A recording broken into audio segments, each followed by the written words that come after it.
Hi hello అందరికీ ముందుగా అందరికీ హ్యాపీ వరలక్ష్మి వ్రతం. మీ అందరికీ అమ్మవారి ఆశీస్సులు ఎప్పటికీ ఉండాలి, మీరందరూ సంతోషంగా ఉండాలని నేనైతే అమ్మవారిని కోరుకున్నాను. మీరందరూ కూడా వరలక్ష్మి వ్రతం చేసుకున్నారు అని అనుకుంటున్నాను. నాకు వరలక్ష్మి వ్రతం అంటే చాలా ఇష్టము, బట్ నాకు ఎప్పుడు పాసిబుల్ అవ్వలేదు చేయడానికి. ఈ ఇయర్ ఎలాగైనా చేసుకోవాలి అని నేనైతే గట్టిగా అనుకున్నాను. అలా ఈ ఇయర్ అయితే వరలక్ష్మి వ్రతం కంప్లీట్ చేసుకున్నాము. బట్ మధ్యలో ఒక చిన్న సస్పెన్స్, మా హస్బెండ్కి లీవ్ దొరికిద్దా లేదా అని లాస్ట్ వరకు ఆలోచించుకున్నాము. లాస్ట్లో లీవ్ శాంక్షన్ అయింది. అప్పుడైతే పూజారికి ఫోన్ చేస్తే పూజారి అయితే బిజీ అమ్మ, కష్టము, ఒక 2-3 రోజుల ముందైనా చెప్పుకోవాలి, 1 వీక్ ముందైనా చెప్పాలి, ఈ టైం అలాంటిది అని అన్నారు. సరే ఇంకేం చేద్దామని ఇంకా యూట్యూబ్లో వరలక్ష్మి వ్రతం చేయిస్తున్నారు అయ్యవారు. సో అది అయితే ఫాలో అయిపోయి పూజ మొత్తం కంప్లీట్ అయితే చేసేసాము. నెక్స్ట్ ఇక్కడైతే తోరణ పూజ కంప్లీట్ చేసేసిన తర్వాత తోరణాలు అయితే కట్టుకుంటున్నాము. అమ్మవారికి అయితే చిన్న రూప్ అయితే తీసుకున్నా నేను. వ్రతం చేసుకునేటప్పుడు చిన్నదైనా గోల్డ్ పెట్టుకుంటే మంచిది అని అంటారు కదా. సో అందుకోసమని అప్పటికప్పుడు వెళ్ళి టక్కన పట్టుకొని వచ్చాను. అలా అయితే సడన్గా పూజ అయితే చేసేసాను నేను ఈసారి. ఇక్కడ పూజ అంతా కంప్లీట్ అయిపోయిన తర్వాత మమ అనుకుని 3 రౌండ్లు తిరిగేయండి. 3 రౌండ్లు తిరిగేసిన తర్వాత అయితే దేవుడికి అక్షింతలు, పుష్పాలు అయితే సమర్పించేసాము. అవి 2 సమర్పించేసిన తర్వాత అమ్మవారి వ్రతం ఎందుకు చేసుకోవాలన్నది కథ చెప్తున్నారు. ఆ కథ అయితే వినేస్తున్నాము చక్కగా. మనం పూజారిని పిలవకపోయినా ఇలా కూడా పూజ అయితే కంప్లీట్ చేసుకోవచ్చు అని మాకైతే అర్థమైంది. అంత చక్కగా పూజ అయితే కంప్లీట్ చేసేసాము. మా సుప్రీత్ అయితే నాకు చాలా బాగా హెల్ప్ చేసిండు ఈ పూజ చేయడానికి. నేను ప్రసాదాలు చేసిన కాడ నుంచి దేవుడికి డెకరేషన్ చేసిన దాంట్లో ప్రతి దాంట్లోనూ మా సుప్రీతే చాలా హెల్ప్ చేసిండు నాకు. నాకైతే హెల్త్ బాగోదు, బ్యాక్ పెయిన్ ప్రాబ్లం ఉంది. అయినా కూడా అమ్మవారి పూజ అనేసరికి చకచకా రెడీ అయిపోయి పనులన్నీ చేసేసాను నేను. అసలు ఎంత అంటే అంత హ్యాపీగా ఫీల్ అయ్యా నేను. వ్రతం నేను కంపల్సరీగా చేసుకోవాలని. నా నొప్పులన్నీ మటాష్ అయిపోయినాయి. మళ్ళీ పూజ కంప్లీట్ అయిపోయిన తర్వాత మళ్ళీ యథావిధి బ్యాక్ పెయిన్ అని పండుకుంటూనే ఉన్నాను. అంత బ్యాక్ పెయిన్ ఉంది సయాటిక ప్రాబ్లం వల్ల. నేనైతే నార్మల్గా పనులు చేసుకోలేకపోతూ ఉంటాను. బట్ అమ్మవారి పూజ అనగానే ఎక్కడ లేని ఆనందము. అసలు ఎంత అంటే అంత హ్యాపీగా పనులు అయితే చేసేసాను. ఇక్కడ మా మమ్మీ డాడీ ఇద్దరు బాండింగ్ చూశారు కదా, ఎంత చక్కగా తోరణాలు కట్టుకుంటున్నారు. మా అరవింద్ అయితే మా మమ్మీ డాడీకి ఫోన్ చేసి తీసుకెళ్ళండి, నేను పూజ చేసుకుంటాను అని అంటే ముందు రోజు వచ్చి వాడినైతే తీసుకొని వెళ్ళారు, చిన్న బాబుని. అలా పూజ కంప్లీట్ అయిపోయింది అన్న తర్వాత అయితే మా మమ్మీ డాడీ ఇద్దరు వచ్చేసారు. నెక్స్ట్ ఆంటీ పెద్ద ముత్తైదు వచ్చింది మా ఇంటికి అని ఆంటీకి అయితే చక్కగా వాయనం అయితే ఇచ్చేస్తున్నాను నేను ఇక్కడ. ఇస్తినమ్మ వాయనం పుచ్చుకుంటినమ్మ వాయనం, ఇస్తినమ్మ వాయనం పుచ్చుకుంటినమ్మ వాయనం, ఇస్తినమ్మ వాయనం పుచ్చుకుంటినమ్మ వాయనం అని ఇలా అయితే 3 times చెప్పేసి వాయనం అయితే ఇచ్చేసాను.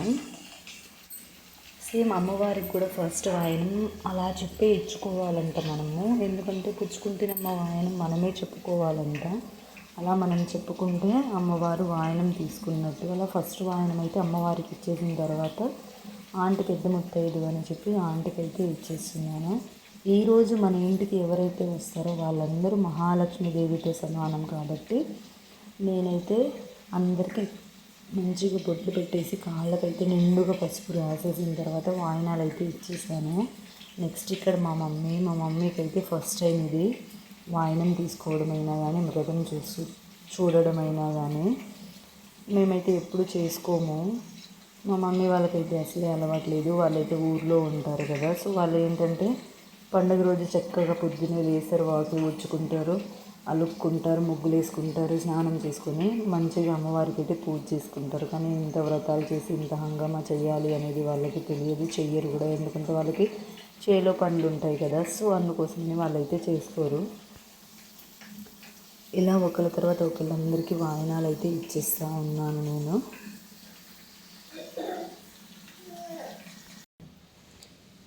ఇలా అయితే ఇస్తినమ్మ వాయనం, పుచ్చుకుంటున్నమ్మ వాయనం అని వాయనాలు అయితే తీసుకున్నారు అందరూ. ఈ ఆంటీ మా ఇంటి వెనక ఆంటీ వాళ్ళు కూడా వ్రతం చేసుకున్నారు. ఆంటీ వాళ్ళ ఇంటికి రమ్మని పిలిచింది వాయనానికి. బట్ నాకైతే వీలవ్వలేదు, నేనైతే వెళ్ళలేదు. ఈవినింగ్ ఎందుకు రాలేదమ్మా అని అడిగింది. ఇంట్లోనే సరిపోయింది ఆంటీ, అందరూ వస్తూ ఉన్నారు వెళ్తూ ఉన్నారు కదా, సో రావడానికి వీలవ్వలేదు. ఈవినింగ్ అయితే వస్తా అని చెప్పేశాను ఈ ఆంటీకి నేను. నెక్స్ట్ ఇక్కడైతే మా సిస్టరు, నాది మా సిస్టర్ బాండింగ్ అయితే చాలా బాగుంటుంది. నా షాపింగ్ దగ్గర నుంచి మొత్తం మా సిస్టర్ హెల్ప్తోనే చేసుకున్నా నేను.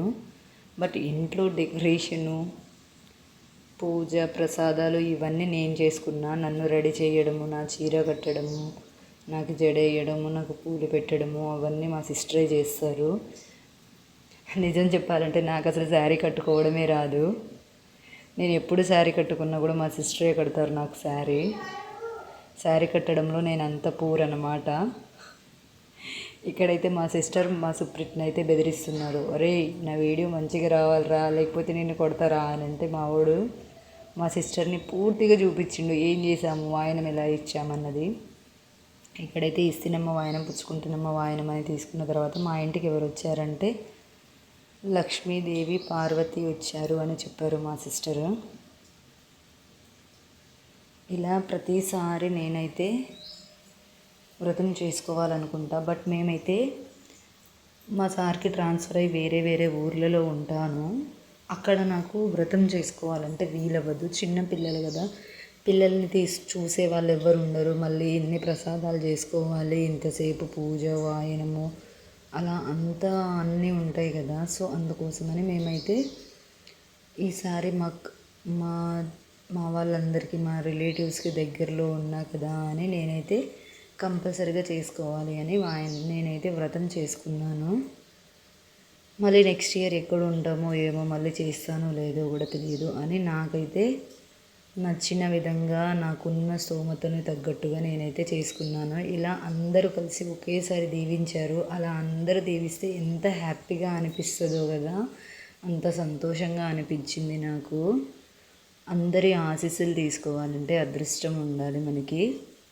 నెక్స్ట్ ఈ ఆంటీ మా ఇంటి వెనకే ఉంటారు. ఈ ఆంటీ అయితే ఎంత టాకటివ్ అంటే అంత టాకటివ్. పాపం వచ్చినప్పటి నుంచి మంచిగా గలగల మాట్లాడుతూనే ఉన్నారు. ఇలా మాట్లాడే వాళ్ళంటే నాకు చాలా ఇష్టం, ఎందుకంటే నేను కూడా లైక్ టాకటివ్నే కాబట్టి. అసలు చక్కగా నవ్వుతున్నారు మంచిగా. అసలు లక్ష్మీదేవి కళ అనేది కనిపించింది నాకు. అంత చక్కగా ఉన్నారు ఆంటీని చూడగానే. ఆంటీ వాళ్ళ ఇంటికి నేను వెళ్ళగానే ఆంటీ కూడా మహాలక్ష్మిలాగా వచ్చినావు దా అని చెప్పి మంచిగా చాపేసి కూర్చోబెట్టి తనైతే పూజ చేసేదాకా నన్నైతే అక్కడే కూర్చోబెట్టుకుంది. జస్ట్ దీపాలైనా వెలిగించుకుంటాను, నువ్వు వచ్చినావు కదా లక్ష్మీదేవిలాగా, నిన్నైతే బయటికి పోనీయను అని చెప్పేసి నాకైతే మంచిగా తాంబూలం అయితే ఇచ్చి పంపించారు ఆంటీ. నాకైతే భలే అనిపించింది. ఈ వరలక్ష్మి వ్రతం రోజు మన ఇంటికి ఎవరు వచ్చినా కూడా మనమైతే ఖాళీ చేతులతో పంపకూడదంట. ఎవరు వచ్చినా కూడా ఒక 2 తమలపాకులు, ఒక పండు ఇచ్చి అన్న పంపాలి, కానీ ఖాళీ చేతుల్లో అయితే ఎవరినైతే మనం పంపకూడదు. అలా అయితే పాటించాలంట ఈరోజు. నెక్స్ట్ మా మేనత్త అంటే నాకు చాలా ఇష్టము. మాకైతే 2 మేనత్తలు. మా మేనత్తలతోటి మా బాండింగ్ అయితే చాలా బాగుంటుంది చిన్నప్పటి నుంచి. అంతే మా మేనత్తలు అయితే మమ్మల్ని చాలా బాగా చూసుకుంటారు, మేము కూడా వాళ్ళని అంతే చూసుకుంటాము. అసలు మా మేనత్తలు ఎప్పుడు వచ్చినా కూడా, మా మేనత్తలు వచ్చినప్పుడల్లా మాకు ఫుల్ టైం పాస్ అవుతుంది, అంత మంచిగా ఉంటుంది మా బాండింగ్. స్వీట్లు పెట్టాను, ప్రసాదాలు ఎలా ఉన్నాయో చెప్పు అంటే మస్తు స్వీట్గా ఉన్నాయంటే నీ నోరంతా తీపి చేద్దామని మొత్తం స్వీట్ అయితే చేసేసాను అని నేనైతే చెప్పేశాను. అలా మా మేనతని ఆశీర్వదించమంటే దీర్ఘ సుమంగళి భవ అని చెప్పడం రావట్లేదు. మేమైతే చక్కగా నవ్వేసాం అందరం ఒకేసారి. ఇలా అయితే నా పూజ కంప్లీట్ అయిపోయింది. మీరు కూడా ఎలా చేసుకున్నారు? నేను ఏదైనా తప్పులు చేసుకుంటే కామెంట్ చేయండి. నెక్స్ట్ టైం అలాంటి తప్పులు చేయకుండా చూసుకుంటాను.